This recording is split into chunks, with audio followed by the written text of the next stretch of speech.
This case? Yeah, it looks messy, but it's about to get way worse.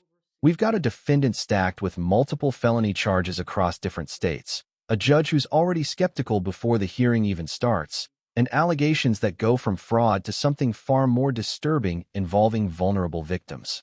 But here's the twist. While the charges pile up, the defense is about to bring in emotional factors that could complicate everything. The real question is, does sympathy matter when the pattern of behavior is this serious? Stick around, because this judge is not in the mood for excuses, and what happens next might completely shut the door on any chance of freedom. She has an open aggravated robbery of over 65 or disabled. So do I venture a guess that that is allegedly probably taking care of an elderly and she takes a bunch of credit cards and uses them? Is that? Good morning, Miss Smallwood. How's jail? Really? Wow, you have been a very busy person. Let's go through your stuff. So at the outset, it looks like you're wanted out of state for one reason or the other. I have no idea. I know you're going to tell me it's all gumdrops, tulips, and little bunnies jumping, right? But how I get to know you is how you look on paper, right? What I see now, you have a credit card abuse that's open, a felony credit card abuse, a felony theft, 2,500, 2 or more times open, a felony fraud, another credit card abuse open, another credit card abuse open, another felony theft open, an aggravated robbery. Is that it? And then what else you got open out of state? She has 2 thefts of properties from Houston County, Alabama. No kidding. Yes. What would you like? A unicorn. Judge, I understand and I see it, but she's got a lot of skin in the game. She's got about, I don't even know how many thousands of dollars of bonds on felonies that she's made. And technically Alabama's just minor thefts. Realistically, we don't want Alabama to spend the money to come get her. She's going to put up her own money. And you know what? She's going to have not only this bond, she's going to have all those other bonds up in the air. And so she's got a lot on the line, and we discussed that. Now, the failure to appear, Judge, I know just one more argument, was only because she was in jail here. She was keeping up with the Alabama case. Does not bode well the number of cases and types of charges, of course not. But she technically, it was not really a failure to appear, it's just, I mean, she couldn't go. She has been keeping up with it. Her family is very invested in helping her and got a lot of financial investment. And as a side note, I mean, she's been feeling it. Her sister got shot in the face, 20-year-old sister shot in the face, and she had her funeral yesterday and she missed it. So That sucks. she understands like what's been going on, and she's feeling it. And sister died. My little sister. That sucks. Her boyfriend shot her in the face with some news. So she's very, you know, It's parents, awful. I'm not speaking for you, but is this something where you are committed? And she understands if she doesn't go within 14 days, it's not just this bond, it's everything.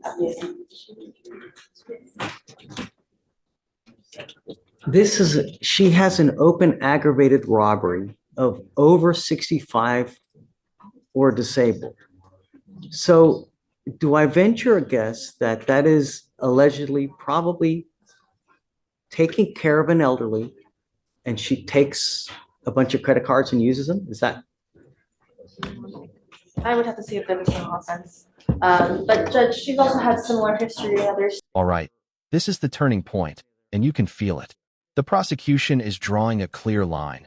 This isn't just about one mistake, it's about a pattern. Multiple open felonies, similar charges across states, and now concerns about public safety. That phrase right there, danger to the community, carries serious weight in bond decisions. Judges don't just look at the current charge, they look at behavior over time. And let's be real, the judge has already hinted at it earlier. How you look on paper. That's everything in a bond hearing. But here's where it gets complicated. The defense brought up a deeply emotional situation, the loss of her sister. So now you've got a legal system balancing risk versus humanity. So let me ask you, should personal tragedy impact a decision like this? Or when the charges stack this high, is it strictly business? States within the last few years as well. So we wouldn't feel comfortable releasing her on bond. We have concerns that she would be a danger to the community if we did so. I think so too, Ms. Smallwood. You've repeatedly shown to us that you don't care about our public. You don't care about our bond conditions. And that is evidenced by your 1, 2, 3, 4, 5, 6, 7 open cases here where you have been filed on in multiple dates. And you also have multiple offenses in Alabama, and then you have similar offenses in another state. So essentially, you are playing hopscotch with the states with criminality. And you want me to give you a bond? Really? I would like hair, but I'm not going to get it. That's just a sad fact of life. Like here, it's also a sad fact of life. I'm not giving you a bond because if I let you out, what's going to happen? Historically speaking, every 2 months you pick up a case. So if I let you out in 2 months, you're going to pick up another case. I don't want that to happen. Sometimes we have to protect people from their own selves. You are your own worst enemy. And now I'm going to protect you from yourself. I'm not giving you a bond. I can't, Shreya. Understood. Thank You know what I mean? It'd be, and not only that, all the money she's posted here, 1, 2, 3, 4, 5, 6, $60,000 bond. Whose money is that? All these are credit card abuse cases. She's getting money from somewhere, some other place. No. Sorry, man. You're staying with me. Just let Alabama know that I'm not, so that they can come get her. You know, the good news is that you've made bond on these cases. So we now give Alabama 14 days to come get you. If they don't come get you, then they'll file a dismissal. Or has she waived? She has waived. What date did she waive? September 25th. Yeah, so you have actually 13 days.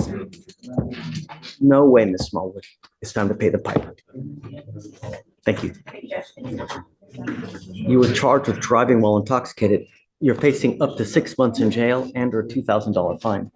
We're going to do probable cause. You have the right to remain silent. Anything you say can and will be used against you. You have the right to have an attorney present. If you cannot afford one will be appointed to you, sir. Okay. On September 19, 2024, an officer was dispatched to assist a firefighter call at 100 block of Delano Street in Harris County, Texas.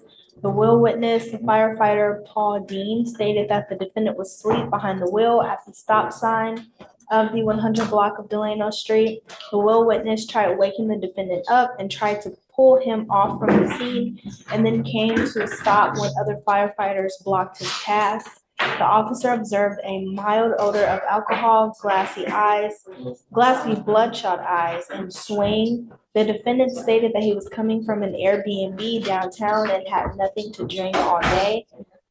Standard field sobriety tests were conducted, and the officers observed 6 out of 6 signs for the horizontal gaze nystagmus test, 6 out of 8 clues for walk and turn, and 3 out of 4 for one leg stand. The defendant declined to provide a sample of his breath, and a blood search warrant was executed.